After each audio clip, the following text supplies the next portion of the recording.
até que Ananias pudesse chegar lá e orar por ele. O grande ponto aqui dessa lição é que Deus sabe quem é você. Ele sabe exatamente a sua estrutura. Ele sabe exatamente por aquilo que você enfrenta, passa ou atravessa. Ele conhece você e jamais esqueceu de você. Então, quando Ele nos chama, Ele é um Deus de detalhes. Certamente, por sabermos disso, vamos aprender que quando Deus prepara as suas respostas, essas respostas vêm com detalhes que fascinam o nosso coração e surpreendem a nossa fé. Então, eu quero dizer para você que está me assistindo que Deus vai surpreender você, que Deus quer surpreender a sua vida e que os detalhes pelo qual aquilo que Ele está preparando para você já estão sendo estabelecidos. Na verdade, já foram estabelecidos.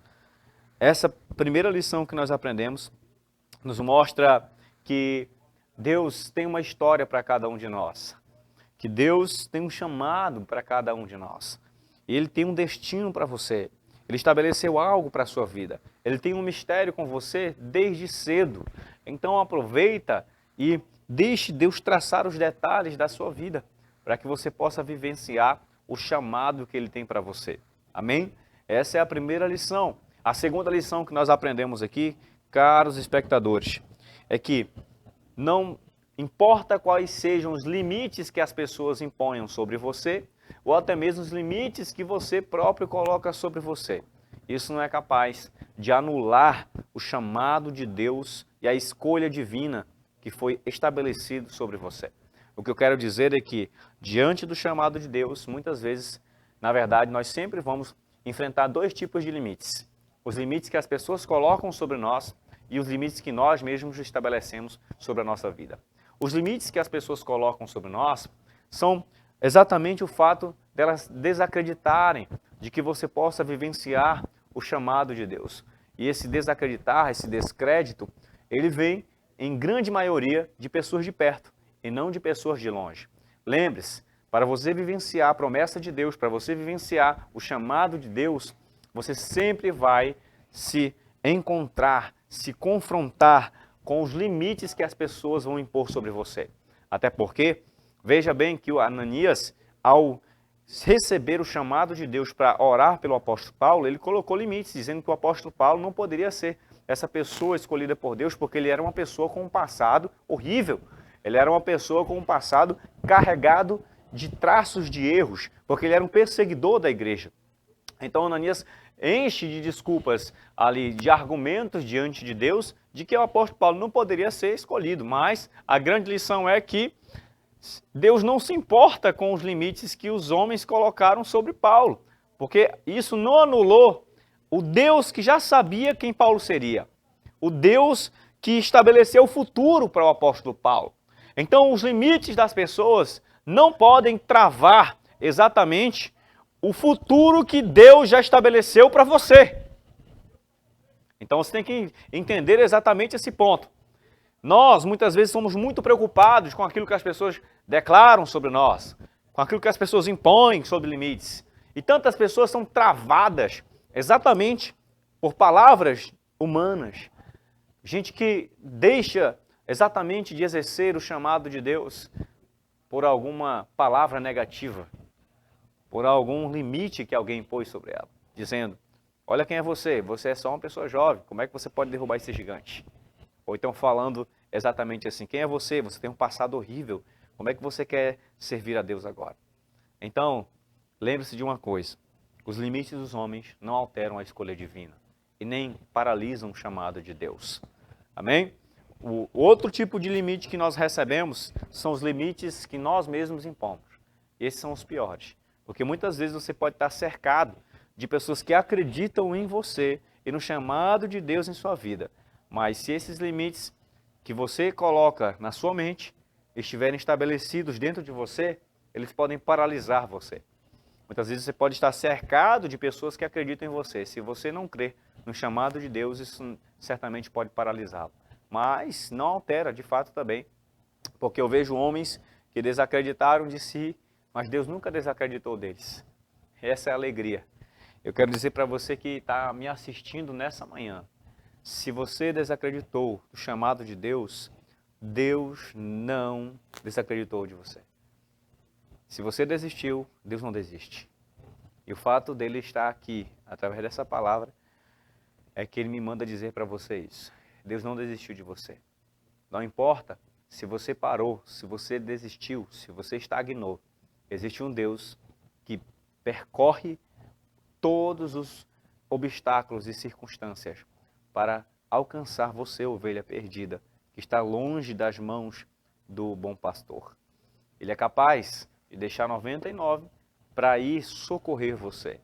Então, se você está distante, se você desistiu, se você está cabisbaixo, desanimado, está paralisado, eu declaro para você que assiste o programa, lá na cruz, Jesus foi, porque ele tem um grande propósito em resgatar você, ele amou você.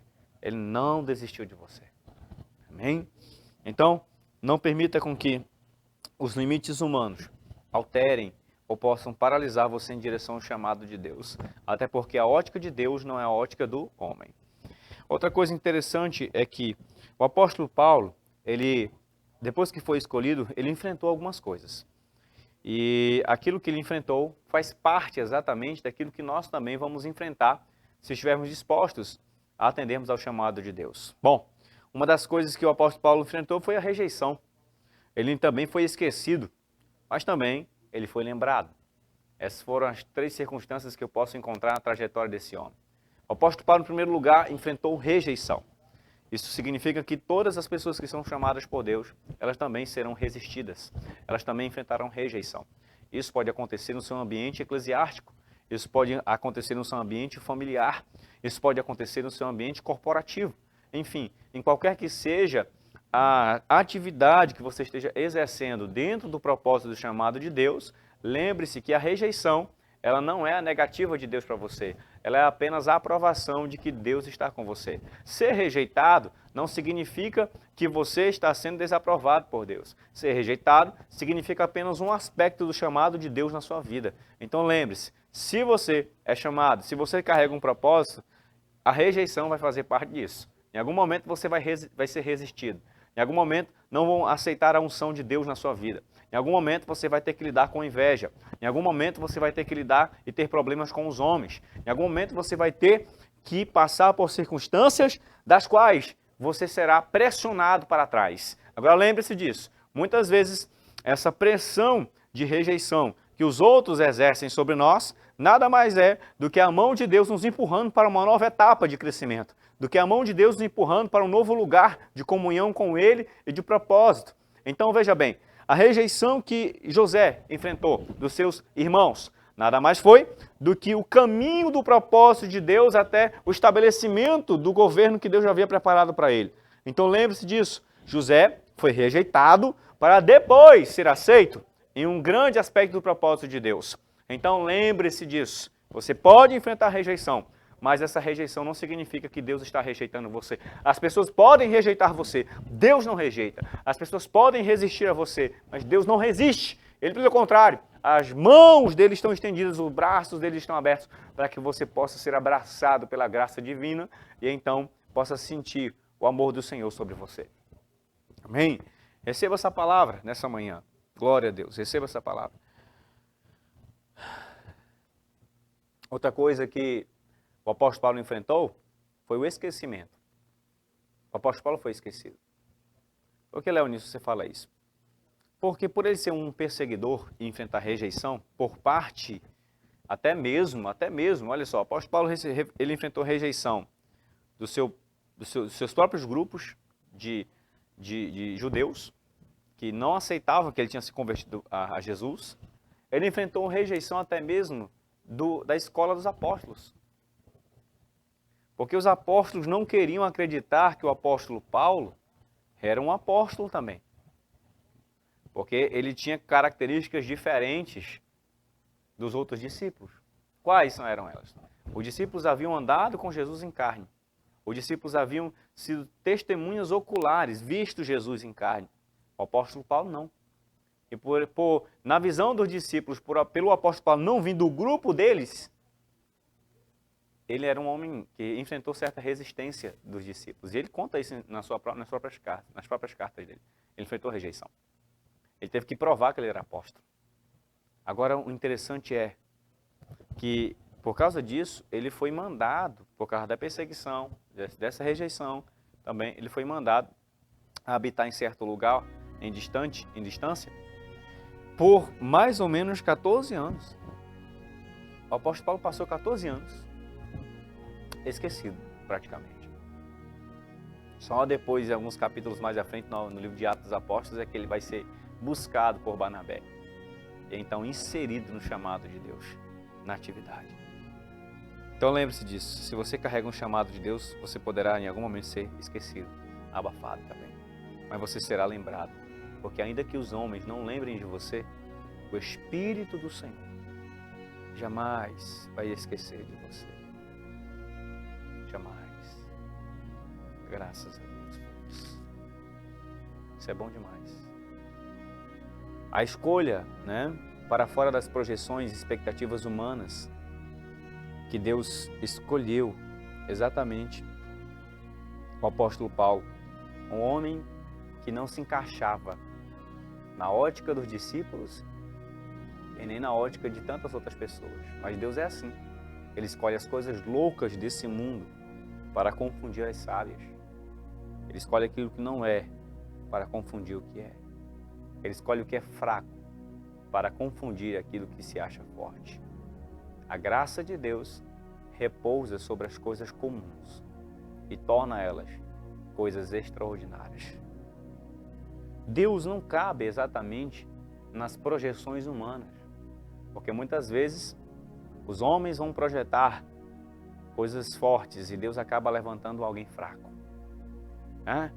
Então lembre-se de uma coisa, Deus não cabe nem na religião, a religião não é tão pequena que não cabe Deus. Deus é maior do que a religião. Ele está para além das nossas expectativas. Então, saiba de uma coisa. Se você é alguém que carrega o chamado de Deus, você vai enfrentar rejeição, esquecimento, mas também será lembrado e nunca esquecido por Deus. Outro ponto interessante que nós podemos aprender é que Paulo, ele foi a Antioquia, e ele surpreendeu a igreja de Jerusalém, porque Antioquia era a igreja que o apóstolo Paulo dirigia, e essa igreja, ela vivenciou um avivamento muito grande quando o apóstolo começou a exercer seu ministério. A igreja de Jerusalém percebeu que Deus estava operando coisas poderosas através desse homem, e o apóstolo Paulo já estava inserido exatamente no colégio apostólico. Agora, para concluirmos aqui, Diegão, posso concluir aqui nesse ponto, que o apóstolo Paulo, ele certa vez perguntou para um dos membros da igreja a qual ele havia estabelecido, a igreja de Corinto, E depois de 20 anos depois de ministério, o apóstolo Paulo encontra um desses membros e ele pergunta como ia a igreja para essa pessoa. Aquele jovem, ele tenta explicar como é que estava o andamento da igreja de Corinto, depois de 20 anos. E então, Paulo diz assim, como é que vai a igreja? O jovem começa a dizer assim, olha, nossa igreja, ela vai ótima demais, ela tem várias estruturas, ela tem várias congregações, o poder financeiro dela está ótimo, a sua influência política está super aceitável. Então, o apóstolo Paulo diz para o jovem assim, você não entendeu a pergunta. Eu perguntei como é que está a igreja. Então o apóstolo Paulo vai e diz assim, aí o jovem diz assim, me perdoe, então vou tentar explicar de novo. A nossa igreja está bem, ele falou. A nossa igreja vai bem porque nós temos vários grupos de ação social. Nós temos ali as escolinhas, nós temos ali... Começou a falar toda a atividade que a igreja exercia e disse que a igreja estava bem. Mas o apóstolo Paulo continua com a sua pergunta. Ele diz assim, você não entendeu a minha pergunta. Eu quero perguntar novamente para você como é que vai a igreja. Quando o apóstolo Paulo pergunta exatamente essa terceira vez, o jovem entende que o apóstolo Paulo não estava perguntando sobre a igreja estrutura, e muito menos sobre a igreja atividade, mas sobre a igreja pessoas. Paulo queria saber como é que estava o João, a Maria, como é que estava o ciclano, né, a ciclana, enfim. Exatamente isso nos dá a entender que a igreja, ela é muito mais do que prédios e estruturas ou poder econômico, ou até mesmo atividades religiosas. A igreja é feita de todo aquele que se arrepende dos seus pecados e aceita Jesus como Senhor e Salvador da sua vida. Quando a pandemia do Covid-19 veio, você pode observar que os templos fecharam, mas a igreja permaneceu, porque a igreja somos nós. A igreja é feita de todo aquele que se rendeu a Jesus de todo o coração. Se você se rendeu a Ele, confessou a Ele como Senhor, você faz parte dessa igreja. Amém? Então, eu quero dizer para você que Deus está procurando pessoas para escolher, na verdade, que Ele escolhe vasos para usar e que você recebe esse sinal de que foi escolhido por Deus. E não importa quem seja você, você pode fazer parte da família de Jesus. Você pode fazer parte da família de Jesus. Aquele que escolheu você, aquele que chamou você, Ele vai te capacitar e Ele vai estabelecer sua vida. Amém?